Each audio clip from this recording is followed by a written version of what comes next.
Hola estudiantes, ¿cómo están?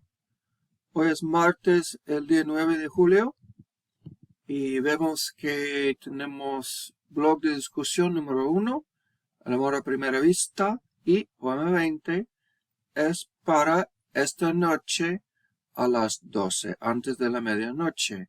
So remember, your original post is due tonight by midnight, and you've got a couple of days to reach out to your colleagues and send comments to 2 other students by Thursday at midnight. So first part is Poema 20. So you've read the poem. I would definitely watch this little video to get in the mood to be able to write about what you need to. And also on VHL, you might want to go back and revisit El amor a primera vista.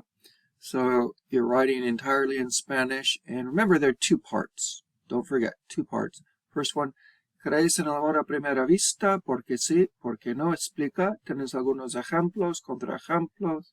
So, do you believe in love at first sight? What do you think? What's your position? Why yes, why no? And do you have any examples, counterexamples? And number 2, en Poema 20, el poeta escribe este verso. Tan corto el amor, tan largo el olvido. Explica con tus propias palabras lo que significa este verso para ti. So, love is so short, but forgetting is so long. Right? So, there's no right answer. It's just your interpretation. Right? And another thing you need to do is include an embedded image that somehow tries to capture your idea of what love means to you. So these are all the various elements, and we see some people have already posted. It's looking really good. And so remember, first part is due tonight by midnight, and the second part, really what I call the hard deadline, is Thursday by midnight. So, we've just begun Lección 3, la vida diaria.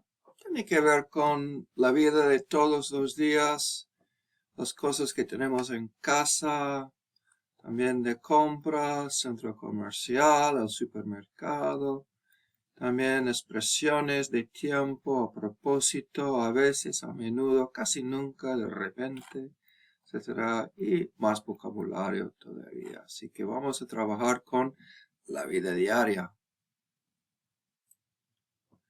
Como siempre, empezamos con contextos que tienen que ver con vocabulario.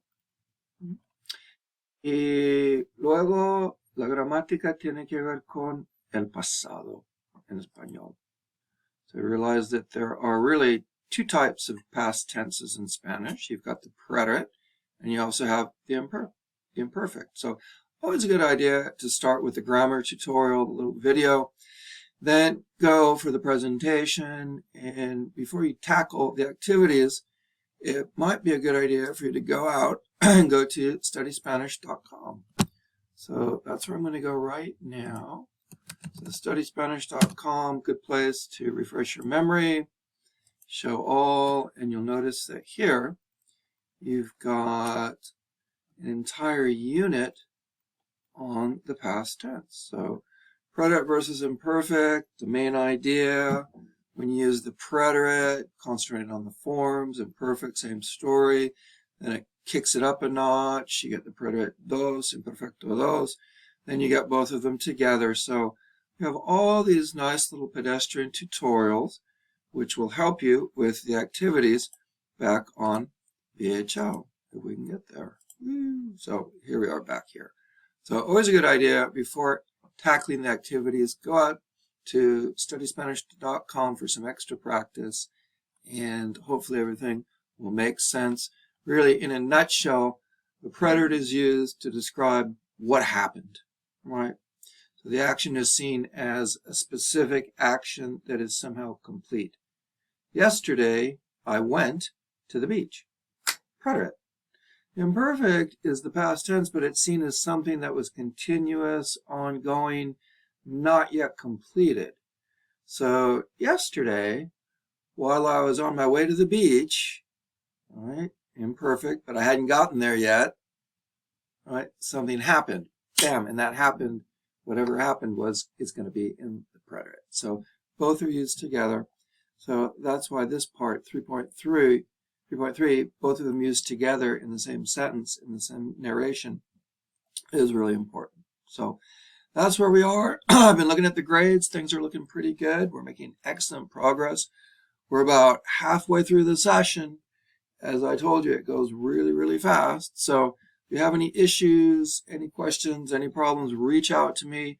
But it's going to be wrapping up pretty soon here. So make sure you get all your ducks in a row so that you finish strong. Bueno, yo creo que es suficiente. Vamos a dejarlo por ahora. Si necesitan algo, por favor, pónganse en contacto conmigo. Si no, feliz día y nos vemos muy pronto. Hasta luego.